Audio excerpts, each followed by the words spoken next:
In a call where you and some of your partners were talking about the case, this is what you said about your client who's paying you.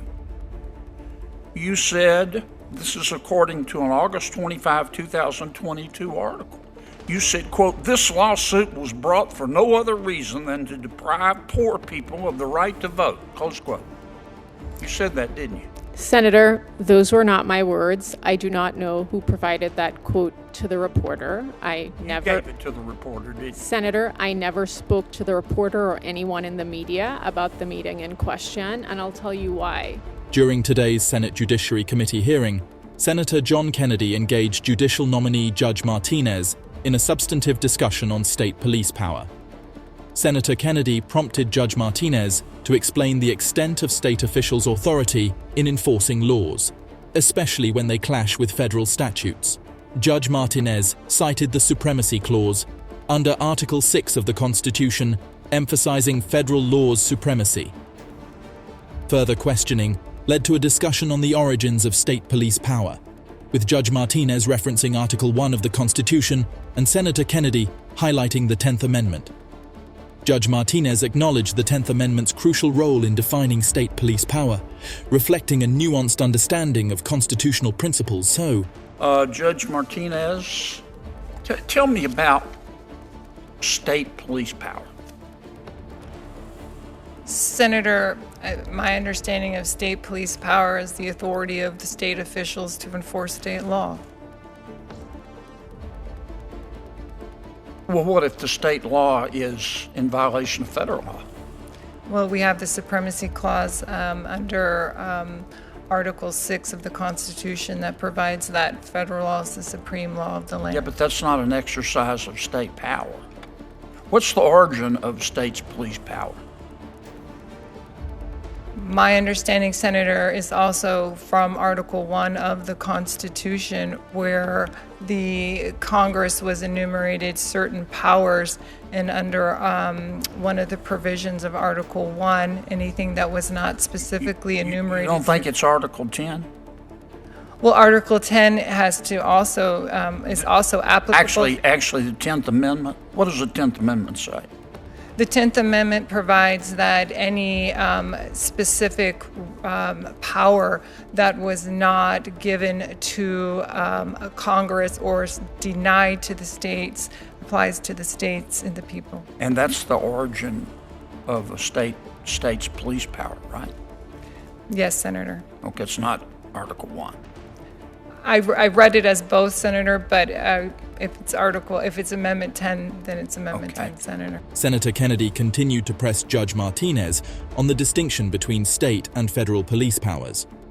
He questioned whether the federal government possesses such authority, to which Judge Martinez responded by affirming the federal government's authority to enforce its laws. However, Senator Kennedy persisted, emphasizing the absence of a specifically enumerated federal police power in the Constitution.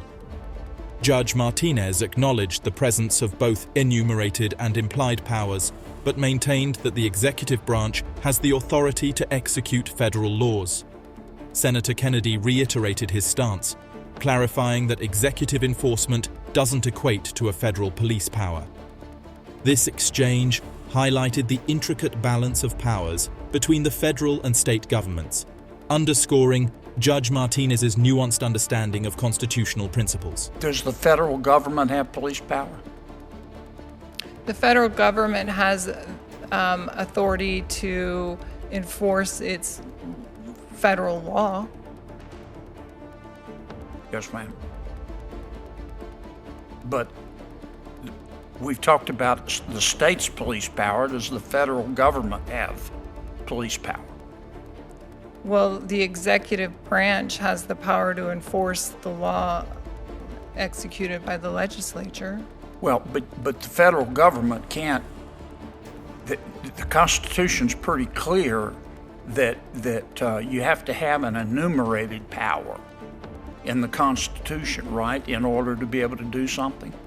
Well, it's my understanding, Senator, there are enumerated powers, but there are also implied powers in the Constitution. Yeah, but those are implied to be enumerated. There is no federal police power, is there? Well, Senator, my understanding is that the executive branch has the power to execute the laws of the United States. I know, but that has nothing to do with police power. Let me move on.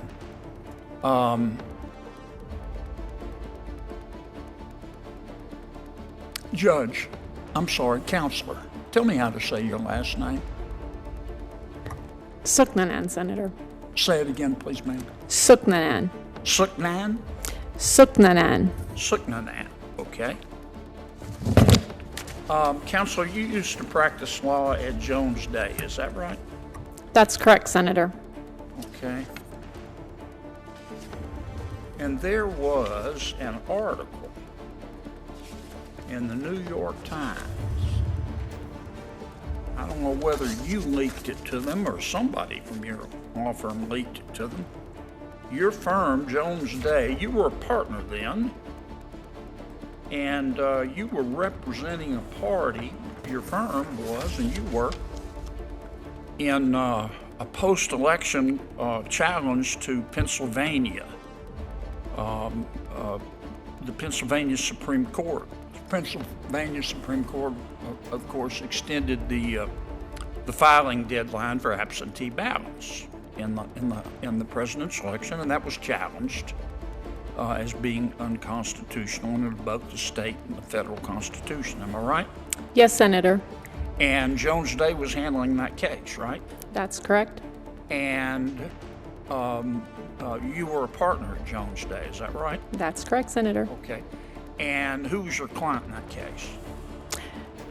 The firm's client was the Pennsylvania GOP, Senator. Well, it's your client too, right? Correct, Senator. I was not the lawyer in that case, but yes, Senator. But you were going to share in the profits made from the bills paid by the Pennsylvania GOP, right? Senator, it was a firm client. I was a partner at the firm. And you were going to share in the money, right? Correct, Senator. Okay. And in a call where you and some of your partners were talking about the case, this is what you said about your client who's paying you. You said, this is according to an August 25, 2022 article. You said, quote, "This lawsuit was brought for no other reason than to deprive poor people of the right to vote," close quote. You said that, didn't you? Senator, those were not my words. I do not know who provided that quote to the reporter. You gave it to the reporter, didn't you? Senator, I never spoke to the reporter or anyone in the media about the meeting in question, and I'll tell you why. As a partner at Jones Day, all partners are bound by a confidentiality obligation to the firm.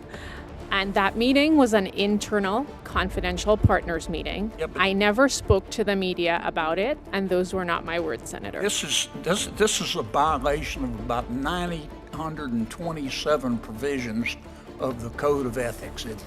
Senator, that's why I never spoke to that reporter, and those were not my words. I do not know who provided that quote to the reporter. What did you mean? Who was trying to deprive poor people of the right to vote? Who were you referring to when you said that? Senator, as I said, those were not my words. Oh, you never said that. You did not. Senator, those were not my words. If we deposed your partners on that call, they would say, no, she never said it. Senator, I am telling you here today under oath that those were not my words. I never spoke to them. If we deposed your partners and put them under oath, they would say, no, she never said that? Senator, I can't tell you what someone else would say under oath. I can tell you under oath that those were not my words. I never spoke to the media about that call. And you think in light of this, you're qualified to be a federal judge?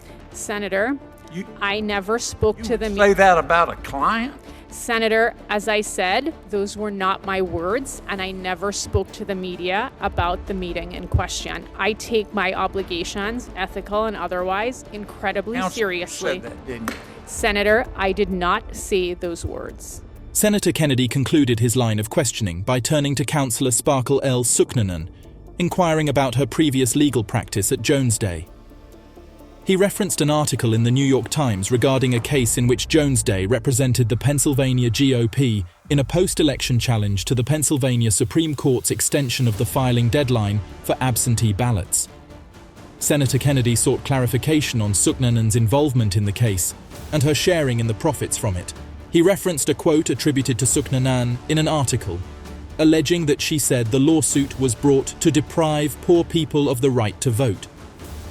Suknanan vehemently denied making such a statement, stating that she never spoke to the media about the case and that those were not her words. Despite Senator Kennedy's persistence to get the truth out of Suknanan, she reiterated her commitment to ethical obligations and maintained that she did not make the alleged statement. The hearing ends with Senator Kennedy grinning and knowing fully well that he managed to make Suknanan break from pressure.